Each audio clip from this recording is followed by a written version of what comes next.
I know that both President Biden and I are going to be, fairly clear with President López Obrador that this needs to be understood as a way to help Mexico develop, a way to continue to draw in investments from companies in Canada and the United States in what we want to see as real growth for Mexican people.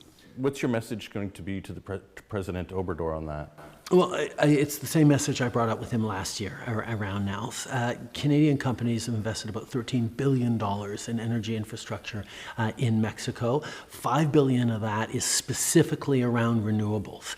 I understand he wants to put more of an emphasis on the state-owned energy companies, but it has to be done in a responsible way and in a way that understands that he's a part of NAFTA and he has to abide by those rules. So we're going to continue to make the case that we all do better when we're drawing in investment and when we're standing up for opportunities for investors and companies to create solutions that matter in our countries. In promoting Canada as an investment destination, what do you want to focus on? What's your message? The North America Leaders Summit is about a NAFTA that's working.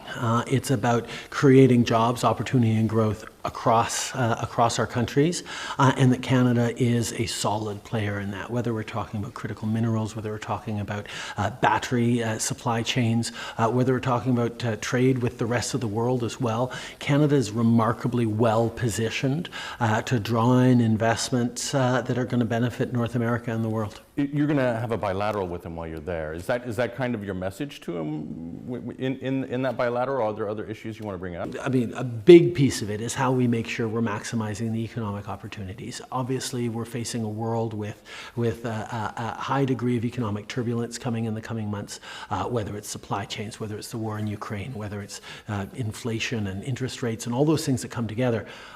But how we work together and make sure we're creating good jobs, not just for people now, because our economies are doing well right now in terms of employment, but securing those jobs for the coming decades and even generations. We put forward strong measures to incentivize, or we've already got money flowing towards a number of different projects across the country, including in Alberta. And I think it would be great if Alberta were to realize that this is part of moving forward. We've seen for a while Alberta hesitating around investing in anything related to climate change. But CCUS is one of those tangible things that's not the solution to climate change. But international bodies and others recognize that it's an important tool in terms of getting where we're going. And Canada has been a leader. We've been talking about CCUS in Saskatchewan for decades now. And now that it's finally coming in, I think there's a role for provinces with surpluses and with the capacity to be investing in their future and their workers' future.